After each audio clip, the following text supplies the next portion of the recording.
El factor para el crecimiento es el factor humano. Para crecer en estos sectores que estamos hablando, no más en el caso nuestro, en el caso de todos los sectores en México, se necesita una cantidad increíble de mano de obra, impresionante, que no la tenemos la suficiente mano de obra para trabajar en estos trabajos. Entonces ya se está desarrollando la tecnología. Si quieres seguir creciendo, necesitas automatizar muchas cosas que con la tecnología y la inteligencia artificial ahora viene más rápido, ¿no? Pero sin duda esto ya está ahí, ya está encima de nosotros. El que no se actualice, pues se va a quedar en el camino.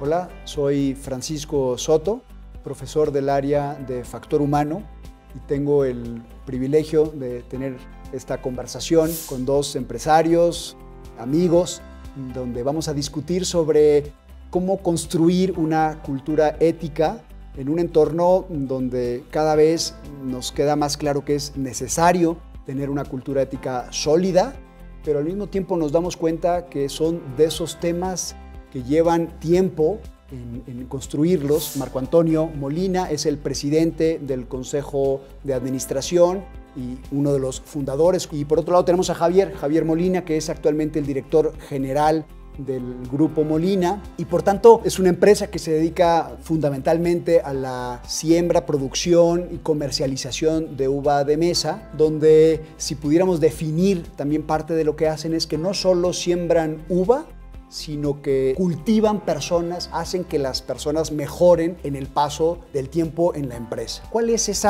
itinerario ético que van recorriendo las empresas para poder decir que tienen una cultura sólida? Me gustaría empezar con Marco Antonio haciéndole una pregunta que es, oye, ¿de dónde viene la convicción que se tiene en Grupo Molina de que la empresa tiene que crecer, pero junto con las personas? Yo creo que en el caso particular nuestro, es una convicción que yo ya traigo de tiempo antes. Yo recuerdo en la época de mi papá que éramos comerciantes, fundamentalmente. Mi papá tenía una característica, él era un muy buen consejero. Mucha gente lo iba a ver para pedirle consejo. Entonces él se acercaba mucho a los empleados, que en aquella época tendría, no sé, 50, 70 empleados, no más de eso. Y platicaba con ellos, les decía, los ayudaba, a veces económicamente, pero muchas veces con orientación y todo. Entonces yo vi que se creó un ambiente muy agradable, se respiraba ahí con la forma como manejaba éticamente mi papá esos negocios. Y cuando ya nos metimos nosotros en el negocio comercial, pues vimos lo mismo, que había que acercarse a la gente, había que oír sus necesidades y había que ver en qué les podíamos ayudar. Yo les platicaba, oye, ¿qué hay? ¿Qué necesidades tiene? ¿Qué dice la gente? ¿De qué se quejan? ¿Qué les falta? Y eso pues lo puede uno ir haciendo mientras las cosas o los negocios son de un cierto tamaño que los puede uno controlar personalmente.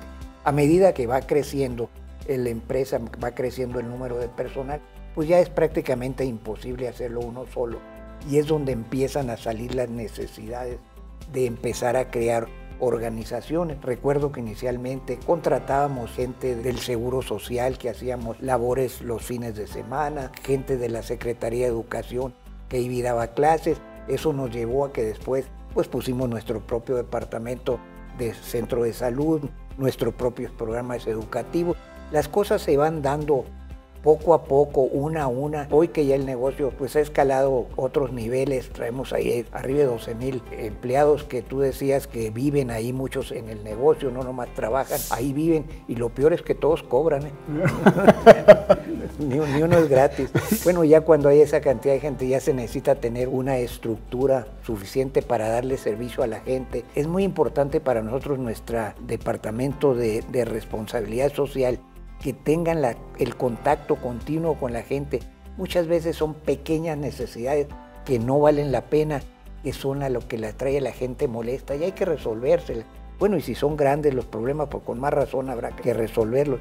Y aparte de lo que hemos creado nosotros, la fundación, que esa se dedica a atender no nomás a los trabajadores, sino a las familias de los trabajadores. Ahora son 12,000 empleados, están prácticamente en 4 continentes, con una presencia comercial. ¿Cómo conseguir que esa convicción que tú tienes desde el inicio de la empresa hasta tener un grupo muy consolidado, cómo poder transmitir eso a las siguientes generaciones? Yo creo que la mejor forma de transmitirlo es con el ejemplo y sobre todo con el resultado, que vean que hay resultado. Entonces aquí es lo mismo, es la convicción de que si nos está yendo muy bien, pues también queremos que a nosotros, la nueva generación, nos vaya bien. Si la generación anterior hizo un buen papel, pues yo también quiero hacer un buen papel mejor que el otro y mejorar. Siempre el deseo de superar, transmitiendo y viendo los resultados, conociendo el historial de las compañías,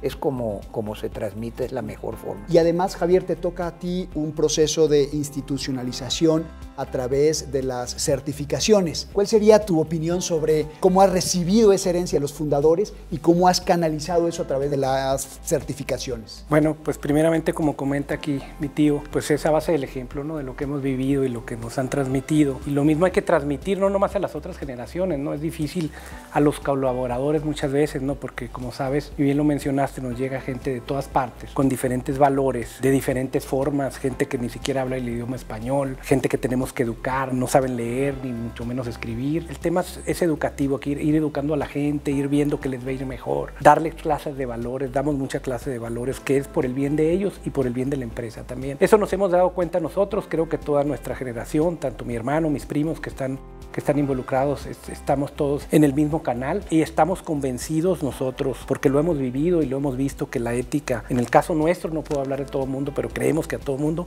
paga. A nosotros nos ha pagado, nosotros dependemos del personal, dependemos de la gente es la que realmente hace el trabajo, entonces necesitamos a la gente para que no existan problemas, para que haya una mejor convivencia entre ellos como viven ahí, irlas enseñando. El tema se llama educación, educando, y esto se logra solo con el tiempo y con la constancia. Hay que tener mucha constancia. Nos tocó después, como comentas ahorita, profesionalizar el negocio. Como comentó mi tío, pues fue creciendo. Contratamos una ayuda a una empresa de Madrid que nos ayudó a institucionalizar el negocio para crear el consejo de administración. Luego cada quien en sus familias formó sus consejos familiares que se llevan a cabo y ejercen su función. Entonces ya de ahí nos fuimos profesionalizando en cada una de las áreas. Y a tu pregunta concreta de las certificaciones, pues en un principio teníamos que tenerlas si queríamos llegar a los mercados que estábamos tratando de llegar, ¿no? De diferentes partes. Primeramente eran necesarias, a nosotros nos han ayudado mucho en muchas áreas, porque nos dan el manual, nos dan la guía, nos han ayudado a guiarnos a cómo llevar las cosas, porque ya van muy avanzados en ese tema. Entonces, siguiendo el librito es como hacer un ISO, pues vas siguiendo el manual y si lo vas haciendo, te va guiando y vas haciendo mejor las cosas. Y aparte luego ya vienen otras certificaciones más sofisticadas, como el caso de Fair Trade que comentabas ahorita, que es más compleja, porque tiene que ver con la gente, que te pagan, ¿no? Te pagan, o sea, tenemos convenios con cadenas de supermercados en las cuales ellos, parte de la venta, nos la regresan a un comité que se forma para ver qué se va a hacer con ese dinero que obtienes de regreso. Entonces cada vez recibes más dinero porque vas creciendo, vas vendiendo más y ese dinero se usa realmente en un voto de la empresa, otra de Fair Trade y otra de los trabajadores para ver en qué se usa ese dinero. Entonces se va pagando a nosotros la ética, si es la pregunta en concreto, sí nos ha pagado. Las certificaciones, a pesar de ser muy caras y muy estrictas, también nos han pagado porque hubiera sido imposible ordenarnos y llegar a los mercados que estamos llegando en este momento. Para nosotros es muy importante la cara que estamos dando a la sociedad. Se maneja en algunas partes cosas no muy agradables del sector agrícola del país y bueno, yo creo que sí hay ejemplos malos, pero también hay algunos ejemplos muy buenos. No somos la única empresa que hace eso. Hay otras empresas que hacen más, otras menos, pero hay muchas empresas que estamos haciendo un esfuerzo por mejorar la calidad de vida de la gente, que la gente se sienta más humana, que la tratas como seres humanos, como seres iguales a nosotros, que no hay esa diferenciación. Eso yo creo que es fundamental y no a la larga, a la corta, paga. Y se está manejando mucho el tema nutricional, que vemos mucho futuro en ese tema, ¿no? Entonces hay que innovar, hay que salir, hay que viajar, hay que ver otros países, hay que ver a las personas que están en eso, hay que trabajar con la inteligencia de muchas personas, hay mucha gente valiosa, muy valiosa en todo el mundo que aporta mucho a esto y la verdad México tiene mucho por hacer y tiene mucho por aportar. México va a ser sin duda el productor de todo tipo de alimentos, sin duda de Estados Unidos y Canadá. Tiene que serlo. Le vemos mucho futuro, repito, y mucha proyección y con el favor de Dios vamos a ser más grandes de lo que somos. Todo esto tiene que ser muy institucionalizado, ya lo estamos haciendo, todos los días trabajamos en eso. Problemas hay siempre, todos los negocios va a haber problemas, pero pues hay que resolverlos. Yo veo que mercado es todo el mundo.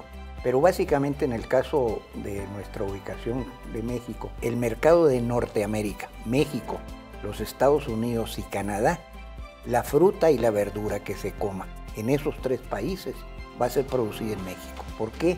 Porque tenemos la cultura, porque tenemos los climas y porque tenemos la gente que lo sepa hacer. Y otro detalle muy importante es la preparación técnica. Oigan, pues muchísimas gracias. Al menos una conclusión, podríamos sacar muchas, pero una de ellas es, creo que eso es un ejemplo donde alguna empresa de manera, pues además orgullosamente mexicana, donde tiene una proyección internacional importante. Por tanto, pues muchísimas gracias, Marco Antonio, Javier, gracias, por estar en este diálogo. Gracias por invitarme. Y fue un placer dialogar con ustedes. Gracias. Muchas gracias.